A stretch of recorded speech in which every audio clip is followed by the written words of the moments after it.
നമസ്കാരം. അതിരാവിലെ തന്നെ പോളിംഗ് ബൂത്തിലെത്തി വോട്ട് രേഖപ്പെടുത്തി തൃശൂരിലെ BJP സ്ഥാനാർത്ഥി സുരേഷ് ഗോപിയും കുടുംബവും.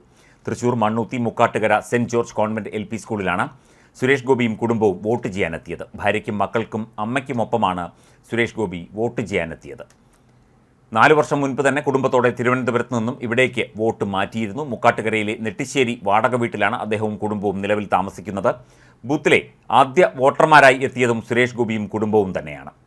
14 ലക്ഷത്തിലധികം വോട്ടർമാരാണ് തൃശൂർ ജില്ലയിലുള്ളത്. കഴിഞ്ഞ തവണ 77.8% പോളിംഗാണ് രേഖപ്പെടുത്തിയത്. 5000-ലധികം സുരക്ഷാ ഉദ്യോഗസ്ഥരെയാണ് ജില്ലയിൽ വിന്യസിച്ചിരിക്കുന്നത്.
സർ